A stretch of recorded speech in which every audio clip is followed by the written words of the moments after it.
What happens when royalty meets reality television? In just 35 seconds, a composed interview transforms into one of the most explosive confrontations ever captured on live television. A single comment, a devastating response, and a walk-off that nobody saw coming. The studio lights were bright that afternoon, the cameras were rolling, and Piers Morgan, the veteran broadcaster known for his sharp questions and no-nonsense approach, sat across from his guest. Meghan Markle had arrived at the studio with an entourage, makeup artists, assistants, people holding coffees and phones. The kind of entrance that makes a statement before a single word is spoken. Piers smiled warmly as she settled into her chair. He had interviewed hundreds of celebrities over his career, politicians, movie stars, athletes. This was supposed to be a straightforward conversation, a chance for Meghan to talk about her latest projects, her new life, the things she wanted to share with the world. But from the moment she sat down, something felt different. There was tension in the air, a stiffness in her posture, a coldness in her eyes that the cameras picked up immediately. Piers began with a simple question, an easy one, the kind that any guest would appreciate at the start of an interview. "Welcome to the show. It is wonderful to have you here. How have you been?" Meghan looked at him with an expression that suggested she had already decided this interview was beneath her. She tilted her head slightly, paused, and then spoke in a tone that could freeze water. "I've been fine, thank you. Though I must say, I'm surprised you are asking me that question when you have spent the last several months writing terrible things about me in your columns." The studio went quiet. The crew members exchanged glances. This was not how interviews typically started. Piers, however, did not flinch. He had been in this business long enough to handle confrontation. He kept his smile, kept his composure, and responded with the professionalism that had defined his entire career. "Well, journalism is about asking difficult questions and exploring different perspectives. I have always been fair in my coverage. If you feel differently, perhaps we can discuss that. But I would love to hear your side of things. That is why you are here, is it not?" Meghan leaned back in her chair. She crossed her arms, a defensive posture, a wall going up between her and the host who was simply trying to do his job. "Fair? You call that fair? You have questioned my integrity, my motives, my honesty. And now you sit here pretending like you are some kind of neutral journalist?" Piers maintained his calm demeanor. He was used to guests who came in hot, who wanted to pick fights, who saw his show as a platform to air grievances rather than have genuine conversations. But he also knew that the audience at home could see exactly what was happening. They could see who was being reasonable, who was being professional, and who was coming across as someone with an axe to grind. "I think if you look at my actual words, you will find that I have asked questions that many people have. Questions about inconsistencies, questions about choices. But I have never attacked you personally. I have simply done what journalists do. And if that makes you uncomfortable, well, perhaps that is something worth examining." The temperature in the room seemed to drop 10 degrees. Meghan's face hardened, her jaw clenched. The facade of the polished, composed Duchess began to crack, and what came out next was pure venom. "You have no idea what it is like to be constantly judged, constantly criticized, constantly torn apart by people like you who hide behind the word journalist. You are not a journalist. You are a bully with a platform." The crew members stood frozen. Producers in the control room held their breath. This was live television. There was no editing this out, no taking it back. Every word, every facial expression, every moment of tension was being broadcast to millions of viewers. Piers did not raise his voice. He did not match her anger. Instead, he responded with measured words, with the kind of calm that only comes from someone who knows they are in the right. "I understand that public scrutiny can be difficult. I truly do.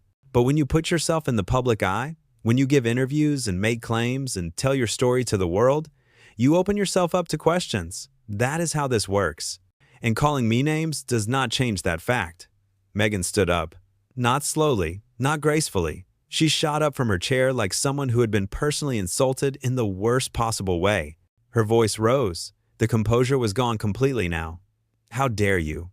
How dare you sit there and lecture me about how this works? You do not know anything about my life, about what I have been through, about the lies and the attacks and the constant invasion of privacy. You are part of the problem, you and people like you." Piers remained seated. His expression was one of genuine surprise mixed with professional concern. He had pushed back on her narrative. He had asked her to be accountable, and she could not handle it. The entitled attitude was showing, the belief that she was above being questioned, above being held to the same standards as everyone else.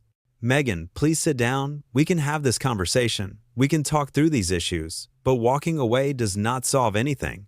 She grabbed her purse, a designer bag that probably cost more than most people earn in a month. Her assistant rushed over, started whispering in her ear, trying to calm her down, trying to salvage the situation.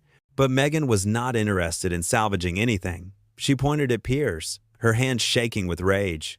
"You are a disgrace to journalism. You pretend to care about truth, but all you care about is ratings and clicks and stirring up drama. I will not sit here and be disrespected. Not by you, not by anyone." Piers stood now, not in anger, but in an attempt to reason with someone who was clearly past the point of reason. "This is my show, my platform, and I have given you a fair opportunity to speak. If you cannot handle being asked legitimate questions, then perhaps you should reconsider putting yourself in situations where people are allowed to ask them." That was it, the final straw. Meghan turned to face the cameras, as if she wanted to make sure that her dramatic exit would be captured from the best possible angle. She spoke directly to the lens, to the millions watching at home. "This is exactly why I left. This is why I had to get away, because people like him think they have the right to question me, to doubt me, to tear me down. Well, I am done. I am done being polite. I am done playing nice. And I am definitely done with this interview." She ripped off her microphone. The sound tech winced as the equipment clattered to the floor. Her heels clicked against the studio floor as she stormed toward the exit. Her team scrambled to follow her, papers flying, coffee cups abandoned, the chaos of an entitled celebrity who could not handle being treated like everyone else. Piers stood there, watching her leave, the cameras still rolling, the audience at home witnessing every second of the meltdown. He took a breath, composed himself, and then turned to address the viewers directly. "Well, I suppose that answers a lot of questions, does it not? When you cannot defend your actions, when you cannot handle scrutiny, when you cannot engage in a civilized conversation without resorting to name-calling and personal attacks, this is what happens. This is what we just witnessed." The door slammed shut behind her. The echo reverberated through the studio. Piers returned to his chair. He looked at the camera. His expression was a mixture of disappointment and vindication. He had remained professional throughout. He had given her every opportunity to engage in meaningful dialogue, and she had chosen to storm off instead. "We invited her here to have a conversation, an honest conversation. But it seems that honesty is only valued when it supports a particular narrative. When you ask the difficult questions, when you push back on claims that do not add up, suddenly you are a bully. Suddenly you are the problem." Well, I have been doing this job for decades. I have interviewed presidents and prime ministers, rock stars and royalty, and I treat everyone the same. I ask the questions that need to be asked. I hold people accountable, and if that makes me unpopular with some people, so be it. The control room was still in shock. The producers were already fielding calls. Social media was exploding. Everyone had an opinion, but the footage spoke for itself. One person had come to the interview ready to have a conversation, ready to be challenged, ready to engage, and the other person had come with an agenda, an expectation that they would be treated with kid gloves, that their version of events would be accepted without question, that they were above criticism. Piers continued, his voice steady, his words deliberate. "This is the reality of public life. You cannot control the narrative all the time. You cannot silence everyone who disagrees with you. You cannot throw tantrums when things do not go your way, and when you walk off a live television interview because you do not like the questions being asked, you tell the world everything it needs to know about your character." Behind the scenes, Meghan was in her dressing room, surrounded by her team. Voices were raised, phones were ringing. Her publicist was doing damage control, trying to spin the situation, trying to make it seem like Piers had ambushed her, like he had been unfair, like she was the victim in all of this. But the cameras had captured everything, the coldness from the very beginning, the defensive attitude, the inability to handle even the mildest pushback. Back in the studio, Piers was wrapping up his segment. The show still had time to fill. But the interview that was supposed to be the centerpiece had imploded in spectacular fashion. "You know, I always hope that when someone comes on this show, we can have a real conversation. Not a scripted one, not one where I just nod along and agree with everything they say. A real conversation where ideas are challenged, where claims are examined, where truth matters." And I think what we saw today is what happens when someone is so used to being praised, so used to having their story accepted without question, that they simply cannot handle anyone who dares to think differently. The camera operator zoomed in slightly, capturing the sincerity in Piers' expression. This was not a man who was gloating. This was someone who genuinely believed in what he was saying. Someone who had just watched a guest self-destruct on live television because they could not handle being treated like every other person who sat in that chair. I want to thank everyone for watching today. I know this was not the interview we all expected, but I think it was important. Important because it showed something real, something honest. And in a world where so much is manufactured and controlled and spun, those moments of genuine truth are rare. Outside the studio, Meghan's car was waiting. Her team hustled her into the back seat. The driver pulled away quickly, as if distance from the studio could somehow erase what had just happened. But there was no erasing it. The footage was already circulating. Clips were being shared. People were choosing sides, and while some would defend her, many others saw exactly what Piers had seen. A person who demanded respect but refused to give it. A person who wanted to control every conversation. A person who could not handle the reality that not everyone would simply accept their version of events. In the studio, the crew began breaking down the set. The lights dimmed, the cameras were powered off, but the impact of what had just transpired would last much longer than the recording. It was one of those rare moments where the mask slipped, where the carefully constructed image cracked, where viewers got to see what happens when someone used to absolute deference encounters someone who refuses to provide it. Piers sat in his dressing room afterward, reviewing the footage with his producer. They watched the moment when Meghan stood up, the moment when she pointed at him, the moment when she stormed off.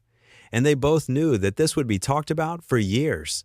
Not because Piers had done anything wrong, but because he had done something simple. He had treated her like everyone else. He had asked questions. He had pushed back. And she had crumbled under the lightest scrutiny. "Do you think she will ever realize how this looked?" the producer asked. Piers shook his head slowly. People like that never do. They surround themselves with yes men, people who tell them they are always right, always the victim, always justified. And they lose touch with reality. They forget that the rest of us do not live in that bubble, that we see through it. The producer nodded. It was true, and everyone watching had just witnessed it firsthand. As the sun set over the city, the interview was already the top story on every news site, every social media platform, every conversation. And while opinions would vary, the facts were clear. Piers Morgan had conducted himself professionally. He had asked fair questions. He had maintained his composure even when attacked personally. And Meghan Markle had revealed exactly who she was when the cameras were rolling and she could not control the narrative. One person had walked into that studio ready to engage, ready to defend his work, ready to stand by his principles. And one person had walked in expecting adulation and walked out when they did not get it. The contrast could not have been more stark, and the world took notice. This was not just a failed interview. This was a moment that crystallized everything people had been saying about entitlement, about accountability, about what happens when someone believes they are above the rules that apply to everyone else. Piers had given her a platform. She had used it to show her true colors. And in doing so, she had proven every single thing he had ever said about her. The interview was over. The damage was done. And while Meghan's team would spend weeks trying to spin the story, trying to paint Piers as the villain, the footage told a different tale. A tale of a journalist doing his job, and a celebrity who could not handle it when someone refused to bow down. In the end, 35 seconds was all it took. 35 seconds from a simple question to a complete meltdown. 35 seconds that revealed more than hours of carefully planned media appearances ever could. 35 seconds that would define how many people saw her from that day forward. And through it all, Piers Morgan had done exactly what he set out to do. He had asked questions. He had sought truth. And he had shown the world what happens when someone used to controlling the story meets someone who refuses to let them. But let us go back to the beginning of this confrontation. Let us examine exactly how things unraveled, because the warning signs were there from the very first moment. Before Meghan even sat down, her team had made demands. Special lighting, specific camera angles, a list of topics that were off limits, the kind of demands that speak to someone who wants control, who needs control, who cannot function without it. Piers had agreed to some of it, the lighting, the angles. These were reasonable requests for any television appearance. But the list of forbidden topics, that was where he drew the line. This was his show, his studio, his rules.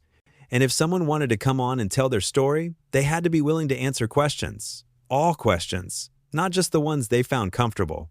When Meghan's publicist heard this, there was a tense phone call. Voices were raised, threats were made about pulling out of the interview entirely, but Piers stood firm. He had built his reputation on asking the questions others were afraid to ask, on pushing back when others simply nodded along, and he was not about to compromise that now. So Meghan arrived, and she arrived with an attitude. The makeup artist noticed it, the way she snapped at them when they suggested a different shade. The assistants felt it, the dismissive way she waved them off when they tried to help, and the crew members saw it. The way she looked at them like they were beneath her, like their job was to serve her, to make her look good, to make her feel important. Piers watched all of this from the control room. He saw the diva behavior, the entitled attitude, and he knew that this interview was going to be interesting. Because people who act like that off camera rarely behave better when the cameras are rolling. They simply become more calculated, more careful, more aware that the world is watching. When they finally started, Piers had tried to ease into it. That opening question about how she had been was genuine. An attempt to start on friendly ground, to build some rapport before diving into the more challenging topics. But Meghan had other plans. She wanted confrontation. She wanted to play the victim. She wanted to turn this into a battle so she could storm off and claim she had been mistreated. After that initial exchange about his columns, Piers had tried again, tried to steer the conversation back to something productive, something that viewers would actually find interesting. Let us talk about your new project. I understand you have been working on something exciting, something that really matters to you. Can you tell us about that? But Meghan was not interested in talking about her projects. She was interested in making Piers the villain, in turning the interview into a confrontation about media treatment, about how hard her life was, about how unfair everything had been. Why should I talk about my projects when you are just going to twist my words? When you are going to write some horrible column about how everything I do is wrong? You have already made up your mind about me, you and everyone like you. Piers felt his patience being tested. This was not an interview. This was a therapy session for someone who refused to take any responsibility for their own choices. Someone who blamed everyone else for the consequences of their actions. Meghan, I am sitting here, right now, giving you a platform to share your truth, your perspective, your side of the story. But you seem more interested in attacking me than actually having a conversation. Why is that? Her eyes flashed with anger. Real anger. The kind that comes from someone who is not used to being challenged, who expects everyone to simply accept their narrative without question, because you do not deserve my truth. You have spent months tearing me apart, questioning everything I say, making me out to be some kind of liar, and now you want me to sit here and be nice, to play along with your little game? The camera operator adjusted the focus, making sure to capture every nuance of this exchange, every expression, every gesture, because this was television gold, not because it was entertaining, but because it was revealing. It was showing the real person behind the carefully crafted public image. Piers leaned forward slightly. His voice remained calm, measured, professional. I have questioned inconsistencies. That is my job.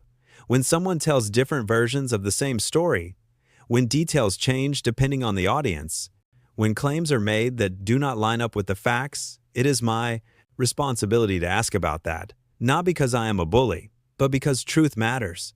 And if you cannot handle those questions, then perhaps the problem is not with me. Perhaps the problem is with the story itself. That was the moment. The exact moment when Meghan snapped. When whatever composure she had been clinging to completely evaporated. Her face went red. Her hands clenched into fists. And when she spoke, her voice was shaking with barely controlled rage. How dare you question my truth, my lived experience? You have no right to sit there and tell me that my story has inconsistencies. You were not there. You did not live through what I lived through. You did not experience what I experienced. And for you to suggest that I'm somehow making things up or changing my story is absolutely disgusting. Piers did not back down. He had dealt with angry guests before. People who thought that raising their voice would intimidate him into submission. But he knew better. He knew that. The louder someone got, the weaker their argument usually was. Your truth and the truth are not always the same thing. You are entitled to your feelings, your perceptions, your experiences, but you are not entitled to your own facts. And when your account of events does not match up with documented evidence, with what other people saw, with what was actually recorded, then yes, I'm going to ask questions. That is not an attack. That is journalism.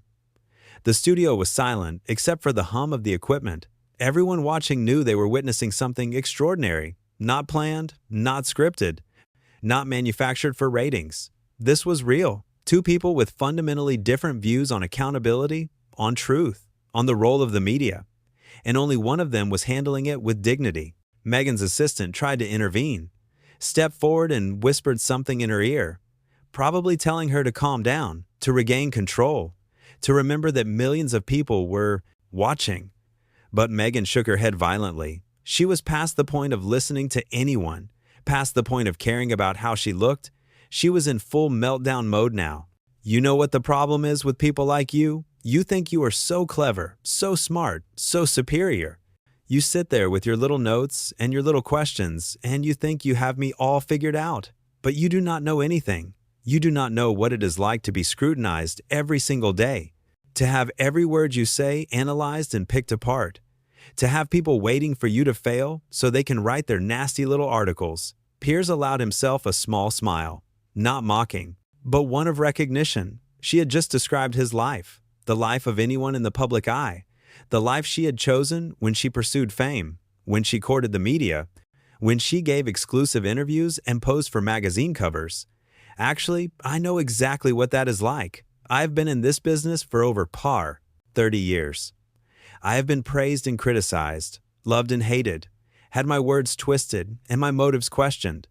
That comes with the territory, and the difference between you and me is that I accept it. I understand it. I do not run away when things get uncomfortable. I do not throw tantrums when someone disagrees with me. I engage.